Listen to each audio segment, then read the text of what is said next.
है उसका भी बड़ा में उसका भी दर्शन, उसके नीचे नील चक्र है मंदिर में ध्वजा जी के नीचे। अब मुझे इतना ज्यादा तो नहीं पता बट जितना मैंने सुना वो बताऊं। वो नील चक्र कहते हैं कि आज विश्व का सबसे खरबपति व्यक्ति भी अगर उसको खरीदना चाहे तो उसका मोल लगा के उसको खरीद नहीं सकता, इतना महंगा है वो। जो जगन्नाथ जी का नील चक्र है, पर किस धातु का उसको बताते हैं, वो इतना महंगा है और इतना वजनदार है कि अगर वो कभी भगवान ना करे कभी नील चक्र अगर नीचे आ भी गया तो ना जाने कितनी तबाही अपने नीचे कर देगा। विशाल है, बहुत भारी है, और उसका जो उसके अगर कभी उसका रेट लगाया जाए तो रेट इतना होगा कि इस वक्त का सबसे अमीर व्यक्ति अपने पूरे कमाई से भी उसको नहीं खरीद सकता, ऐसा वो नील चक्र है। हमारे यहाँ वृंदावन में एकादशी होती है। पिछली बार जब आपके पॉडकास्ट में आया था तो मेरी एकादशी थी, तो एकादशी के दिन व्रत करते हैं हम कृष्ण उपासक। पर जगन्नाथ और ऐसा मानते हैं कि एकादशी के दिन अन्न पाने से आपके पाप जो आपने कहीं पुण्य करके खत्म किए होंगे ना वो भी प्रकट हो जाते हैं अगर एकादशी के दिन आपने अन्न खाया तो। पर जगन्नाथपुरी में नियम है कि वहां आपको अन्न खाना ही पड़ेगा, मतलब महाप्रसाद, क्योंकि चावल को पूर्ण अन्न माना जाता है। वहां पर आपको एकादशी करनी ही नहीं, आपको पाना ही पड़ेगा।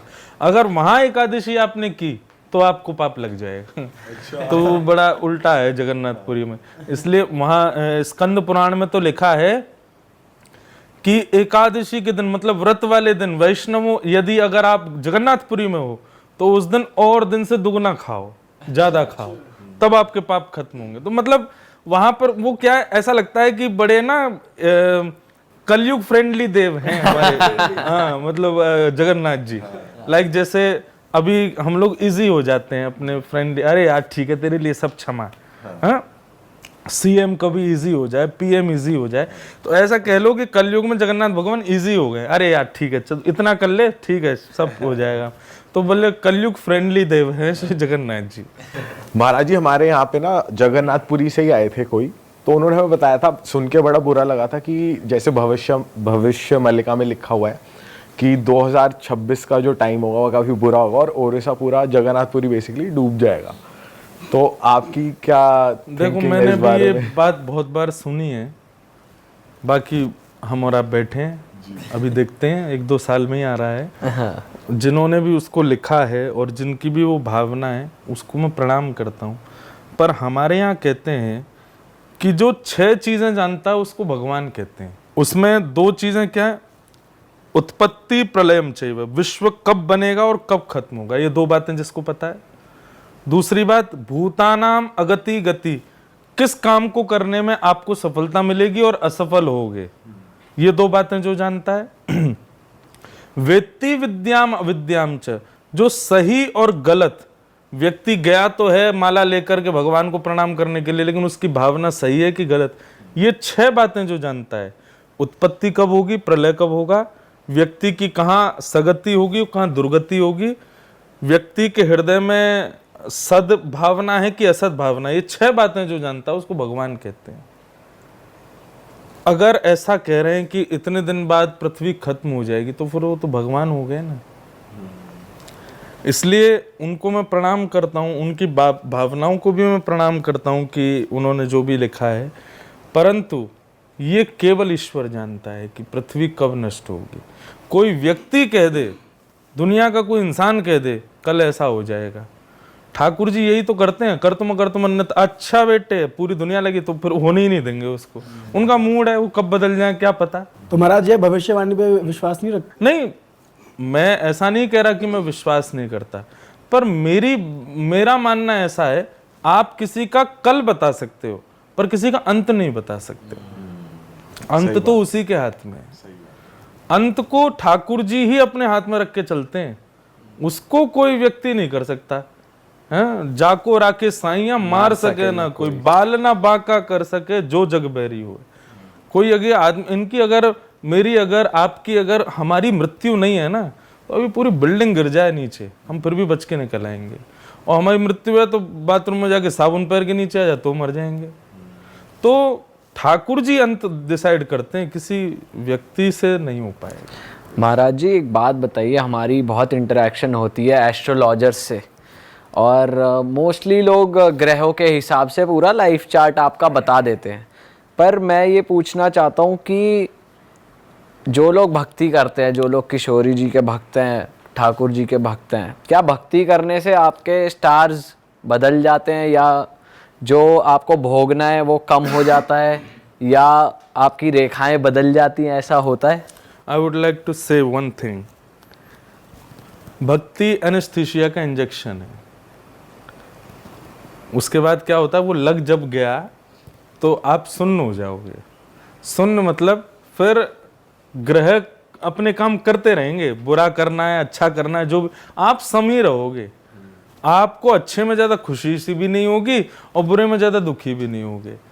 कृष्ण ग्रह ग्रहित आत्मा, क्योंकि आपके ऊपर फिर कृष्ण ग्रह आ गया, श्री किशोरी जी का ग्रह चल रहा है अभी ऊपर, फिर सारे ग्रह आपके देह को जो जो प्रारब्ध भोगने वो तो करते रहेंगे, पर आपको फील कम होगा। लाइक जैसे अभी कोई बहुत माला पहना दे, आपको बहुत प्रशंसा करे, आपकी बहुत यश गावे, तो आपको उससे ज्यादा खुशी भी नहीं होगी। और कोई आपके मुंह पर आकर के 4 बात गलत कह दे, गालियां भी दे दे, तो भी आपको बुरा नहीं लगेगा। ये समत्व जो होता है ना, आपके रिएक्शंस जो हैं वो बिल्कुल सम हो जाते हैं, ना ज्यादा तेज ना ज्यादा कम। तो ये होता है भक्ति के मार्ग में। अगर आप भक्त अपने आप को कह रहे हो, प्रशंसा से बड़े खुश हो रहे हो, और किसी के गलत कहने पर जो है लड़ने पर आतुर हो रहे हो, क्षमा कीजिए, अभी भक्ति का इंजेक्शन लगा ही नहीं है। एनेस्थीसिया लगने के बाद तो फिर चाकू लगते ही फिर वो फील ही नहीं होना, वो पार्शियल एनेस्थीसिया उतर जाता है जो। बिल्कुल। तो वही बात है कि अगर आपको फील हो रही है चीज, तो डॉक्टर कहेगा अरे यार इसको इंजेक्शन दिया, फील ही नहीं हो रहा, एक काम करो, 1 डोज और लगाओ। तो मतलब अभी आपको और डोजेस की आवश्यकता है। अगर आपको अपमान और सम्मान दोनों में आपको फर्क लगता है और आपके मन पर इफेक्ट होते हैं, तो यही बात है। भक्ति आने के बाद ग्रह अपने काम करते रहते हैं, पर आप समझते रहते हो, आपको ज्यादा फर्क नहीं। ये एनलाइटनमेंट ही कह सकते हैं। बिल्कुल कह सकते हैं। अभी मैं नाम लेना चाहूंगा बड़े भाव से, हमारे वृंदावन के पूज्य श्री प्रेमानंद जी महाराज जी डायलिसिस पर रहते हैं। एट द टाइम जब वो लोगों से मिल रहे होते हैं, उस समय भी उनको पीड़ा, पर आप कभी फील नहीं कर सकते उनको देख के। मैं उनका नाम इसलिए ले रहा हूं क्योंकि आज उनको सब जानते हैं, पर हमारे वृंदावन में ऐसे कई महात्मा हैं, वो कई पीड़ाओं में रहते हैं, पर उनके रूप में कभी आपको फील नहीं होगी कि ये पीड़ा में है। सांसारिक व्यक्ति का ना तुरंत पता चल जाएगा, भाई यार उदास से लग रहे हो, क्या बात है, पेट में दर्द हो रहा है यार, हैं बड़े उदास लगे, पत्नी से लड़ाई हो गई यार, है ना। तो सांसारिक व्यक्ति का तुरंत उसका चेहरा ही बता देता है कि ये दुखी है। उसका चेहरा ही, अरे आज तो बड़े खुश लग रहे हो, क्या बात है भाई, बोले आज मनपसंद पराठे बने थे घर पे तो खुश हो गया। तो ये ना भक्ति मार्ग वालों के साथ ऐसा नहीं होता, वो सम रहते हैं। उनको घिया मिल जाए, लौकी मिल जाए, भिंडी मिल जाए, करेला मिल जाए, कुछ भी ना मिले। सुदामा जी के विषय में आता है भागवत में कि सुदामा जी एकादशी व्रत तो करते ही थे, और फिर उनके घर में भोजन नहीं होता तो 2-3 दिन और भूखे रहते। उनकी पत्नी कहती कैसा घर है हमारा, बताओ, दुनिया के लोग जो है भोजन करते हैं, एकादशी के अगले दिन भोजन अपना व्रत तोड़ भी लेते हैं, अन्न खा, हमारे यहाँ तो अन्न भी नहीं है व्रत तोड़ने के लिए। तो सुदामा जी क्या कहते, अरे देवी तू खुशी मनाया कर। बोले क्यों? बोले संसार के लोग महीने में 2 ही एकादशी करते हैं, मैं और तू 15 एकादशी करते हैं, हमारे ठाकुर जी हर 3 दिन में एकादशी करवा देते हैं। तो मतलब इसको अब आप अपनी भाषा में क्या कहोगे कि एवरीथिंग पॉजिटिव, हर वस्तु को, हर भाव को, हर चीज को पॉजिटिव रखे दिमाग में, ये भक्ति का प्रभाव होता है। महाराज जी, हम तीनों दोस्त हैं काफ़ी टाइम से, तो मैं चाहता हूँ थोड़ी सी, जैसे सुदामा जी और कृष्ण जी की फ्रेंडशिप के बारे में हम सुनते हैं और काफ़ी सारे भजन भी हैं उस चीज़ को लेके, तो थोड़ा उनकी फ्रेंडशिप के बारे में आप बताइए। लाइक जैसे अब इंग्लिश में एक ही शब्द आता है फ्रेंडशिप जी, पर अगर हमारे अब हिंदी में आ जाओ तो 2 बात आती है, मित्रता और सख्य, सखा। जैसे अभी आप वृंदावन आने लग जाओगे तो वृंदावन में आप कहोगे ये मेरो सखा है भैया, ये मेरो सखा, वहां मित्र शब्द का प्रयोग नहीं होता। मित्र और सखा में अंतर बहुत बड़ा होता है। मित्र मतलब यदा कदा मिलती, कभी कभी मिले, काम पड़ने पर मिले, वो मित्र है। पर आप तीनों को देख के कैसे, आप तीनों मित्र नहीं हो, सखा हो। वो सखा कौन? वो संग खाए, संग ही रहे, संग ही सोवे, संग ही सब काम करे, मतलब 3 देह हैं प्राण लेकिन एक ही हैं तीनों के, तो इसको सखत्व कहते हैं। ऐसे सखा थे श्री कृष्ण और सुदामा। उनकी एक कथा बहुत सुंदर आती है कि सुदामा जी एक झोंपड़ी में रहते हैं और कृष्ण सोने की नगरी में रहते हैं। ऐसा कैसे? क्या एक ही गुरुकुल में गुरुजी की यही कृपा हुई दोनों पे कि एक पे ज्यादा होगी एक पे कम? बोले नहीं, ये सुदामा जी का सख्य है कि एक दिन सुदामा जी और कृष्ण दोनों जब गुरुकुल में पढ़ते थे तो एक दिन वहां पर भृगु ऋषि आए भिक्षा मांगने के लिए। तो माँ, जो गुरु माँ थी, उन्होंने 2 पोटलियों में चने रखे, पर उन्होंने सोचा कि इनको तो कहीं भी भिक्षा मिल जाएगी, अब वो चने मैंने कृष्ण सुदामा के लिए रखे, दोनों वन में जाएंगे, भूख लगेगी, खा लेंगे, इनको क्यों दूं? सुदामा जी और कृष्ण का विचार करके गुरु माँ ने वो चने नहीं दिए। भृगु ऋषि से बोली, बाबा कल आ जाइयो, आज तो कछु है ना है हम पे देवे को। भृगु ऋषि जाने लगे, मन में विचार करने, इतना बड़ा गुरुकुल, इतने बच्चे पढ़ते हैं, देने के लिए भिक्षा में कुछ भी नहीं था।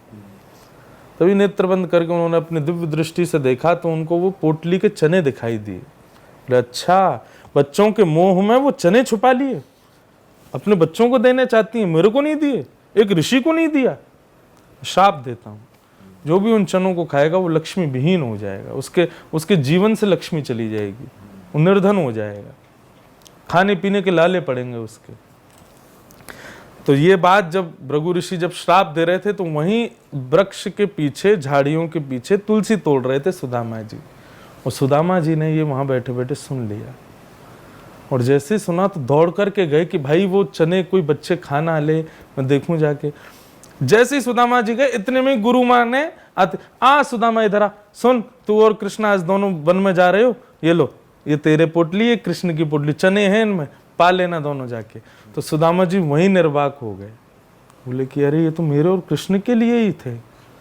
सुदामा जी चाहते तो कहीं फेंक सकते थे, लेकिन उनका था कि कहीं फेंक दिए, अंकुरित हो गए, किसी और ने पा लिए तो निर्धन हो जाएगा, और कृष्ण ने पा लिए तो मेरा सखत्व कैसा कि मैं जानते हुए भी अपने सखा को खिला दूं। तो सुदामा जी ने मौका पाया। ठाकुर जी पेड़ पे चढ़ने में थोड़े कमजोर हैं, सुदामा जी जल्दी चढ़ जाते हैं। एक जगह कहीं पेड़ दिखा बढ़िया सा, ठाकुर जी चढ़ गए, वो सुदामा जी चढ़ गए। ठाकुर जी बोला, रुक जा भैया, मैं हूँ, आ रहा हूँ, वो मैया ने चने दिए, दोनों संग में पामेंगे। लेकिन सुदामा जी ने दोनों पोटलियां खोली, एक पोटली खा गए, भर ली मुंह में, नेत्रों से आंसू गिरते जा रहे हैं। ठाकुर जी कोसते जा रहे हैं, अरे सुदामा कहा कर रहे हो भैया, मेरे उच्चना है, उन्हें मत खावे। लेकिन जैसे जैसे ठाकुर जी ऊपर चढ़े, दूसरी पोटली खोल के भी सुदामा जी ने पा ली। और जैसे ठाकुर जी आए तो ठाकुर जी नाराज हो गए, बोले सुदामा तेरो ऐसो भाव, तू मेरे चना नहीं खा गए हो। तो सुदामा जी गले ते लग गए, बोले मुंह को बहुत भूख लगी लाला, या हमारे खा के हो। लेकिन नेत्रों से आंसू गिरते रहे और बोले, लाला तू हमेशा खुश रही हो, हमेशा प्रसन्न रही हो। तो मेरे मन में भाव आता है कि द्वारिकाधीश सोने की नगरी के राजा है ना, तो इस सुदामा के बट की लक्ष्मी है ठाकुर जी के पास, ये सुदामा का गिफ्ट है ठाकुर जी के लिए।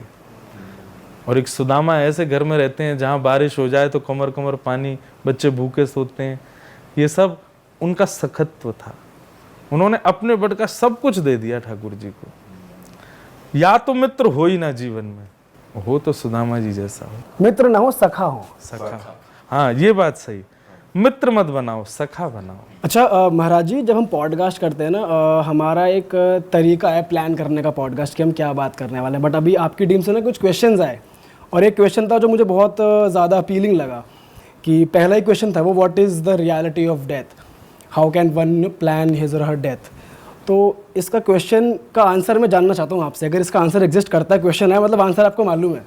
मैंने शायद आपके पिछले पॉडकास्ट में एक भीष्म पितामह का चरित्र सुनाया था कि उन्होंने प्री डिसाइडेड कर लिया था कि मुझे मेरी डेथ कैसी चाहिए। अभी एक नया शब्द आया है मार्केट में, नया है जाने पुराना है, मैंने अभी सुना, मैनिफेस्टिंग, है ना, यही प्रोनाउंस करते हैं। है तो पुराना पर ट्रेंड अभी, हाँ ट्रेंड अभी हुआ है। इसका मतलब क्या होता है कि आप पहले ही विचार करते हो या आभा मंडल में कहते हो उस चीज़ को, और वो चीज़ आपके साथ हो जाती है।